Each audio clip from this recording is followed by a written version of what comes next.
Good morning বন্ধুরা, সবাই কেমন আছো? আশা করি আমার বন্ধুরা সবাই ভালো আছে। বন্ধুরা, আমরা সবাই ভালো আছি। আমার শরীরটা খারাপ তোমরা জানোই, তাও ভালো আছি বলতেই হয়। তো যাই হোক, দেখো ঘরের সমস্ত কাজ সেরে স্নান টান করে ঠাকুর দিয়ে নিয়েছিলাম। এইদিকে তোমাদের দাদা কী বলো তো, 2 কাপ চা করে নিয়েছে, আর ওই রেখে দিয়ে ওই ঘরে তোমার গেছে ছেলেকে বিস্কুট দিতে। তো বিস্কুট দিয়ে চলে এসেছে আর চা করেছে। কি বলো তো, গলাটা তো প্রচণ্ড পরিমাণে ব্যথা। তোমাদের দাদা বলছে গরম গরম চা খাও, আদা চা, দেখবে গলাটা বেশ ফ্রেশ লাগবে। কালকে একটুকুনো ঘুমাতে পারিনি জানো তো বন্ধুরা, রাতে মানে একটুকুনো ঘুমাতে পারিনি। যখনই শুচ্ছি তখনই কষ্ট হচ্ছে। আর এখন গলার ভয়েসটা শুনে তোমরা বুঝতেই পারছো যে গলাটা কতটাই কষ্টে রয়েছে। সত্যি গলাটা আমার এত প্রবলেম হচ্ছে গো, বলে বোঝাতে পারবো না। তবে কথা বললেই বেশি কষ্ট হচ্ছে, কিন্তু কি করব, ভিডিওটা বানিয়েছি, ভয়েস রেকর্ড তো দিতেই হবে, তাই না? তো যাই হোক, চা খাওয়া হয়েছে। আর দেখো ওই যে পুচকুসোনাটা ওই ঘর থেকে চলে এসেছে। তোমাদেরকে কালকে বলছিলাম না যে কালকে এসেছিলো, কালকে যে এসেছে বদমাইশ তো হয়েছে। সারা দুপুর সারা বিকেল মানে আমার কাছেই ঘুমিয়েছিল। দিয়ে তোমাদের দাদা দোকানে যাবে, ও কিন্তু উঠে পড়েছে। ওর মাথায় কাজ চলছিল যে ও তোমাদের দাদার সঙ্গে দোকানে যাবে। তোমাদের দাদা কালকে বুঝি বাজিয়ে রেখেছিল, তো বললো যে তোকে আমি কালকে সকালে নিয়ে যাবো, যার কারণে ও সকালবেলায় হতেই চলে এসেছে, বুঝেছো? তো আমার ছেলে জোর করে ওই ঘরে দিয়ে আসলো, তারপরে তোমাদের দাদা বেরিয়ে গেল। কি একটা বিঙ্গো টেরে মেরে কিনে দিল। তো যাই হোক, তোমাদের দাদা চলে গেছে দোকানে, আর ভাইপো যাবে কলেজে। ভাইপো রেডি হচ্ছে, আর আমি পাশে কী বলো তো, ভাত বসে দিয়েছি, আর পাশে বসেছি ডিম সিদ্ধ। আর তোমাদের দাদা কিন্তু আজকে দুধ গরম করে রেখে গেছে। দুধ গরমটা আমি করিনি, ওই করেছে। অ্যাকচুয়ালি ওই বলছিল রান্নাবান্না করে রেখে দিয়ে যাবো। আমি বলছি না না, রান্নাবান্না করতে হবে না, আমি করে নেব। ও যেহেতু দেখেছে কালকে সারা রাত ঘুমাতে পারিনি, উসখুস করেছি, তো বারে বারে শুধু ওয়াশরুমে যাচ্ছি, চোখে মুখে জল দিচ্ছি, ঘাড়ে জল দিচ্ছি, আর আসছে এরকম।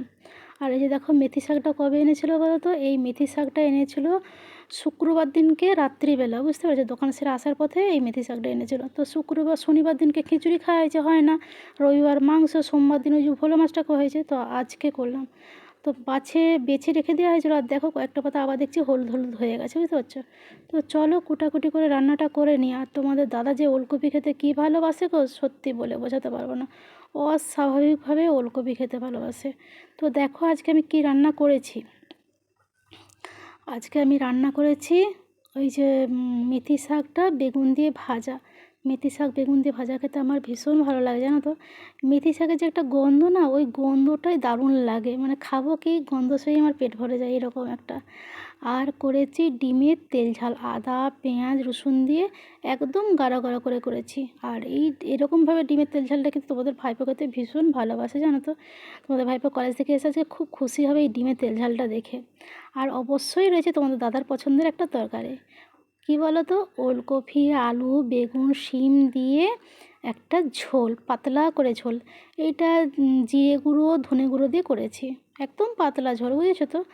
তো তোমাদের দাদা কিন্তু এই ঝোলটা খেতে ভীষণ ভালোবাসে। ওলকপি তো ওর খুবই প্রিয়, কিন্তু এই ওলকপি শিম দিয়ে যদি করো, ও মানে বলতে হবে না, মানে কী যে ভালোবাসে বলার মতন নয়। অবশ্যই রয়েছে ভাত। তো চলো ভাত বেড়ে নিই, খাবো, খিদেও পেয়েছে। কিছু তো খাইনি, পেটে খিদা, কিন্তু মুখে কিছু খেতে পাচ্ছি না, জানো তো? আর প্রতি বছরই এই রকমভাবেই আমাকে কষ্ট পেতে হয়, শীত পড়তে না পড়তে এইরকমভাবেই আমাকে কষ্ট পেতে হয়, মানে রুটিন হয়ে গেছে আর কি, বুঝতে পেরেছো? তো চলো আগে ভাজাটা দিয়ে খাই। আর এই শীতকালেই তো মেথি শাক, মেথি শাক ব্যাস, আর কি, গরমকালে তো পাওয়া যায় না। আর যে কোনো শাক খাই তো স্বাস্থ্যের পক্ষে উপকার। তো যাই হোক, দারুণ সুন্দর হয়েছে, জানো তো?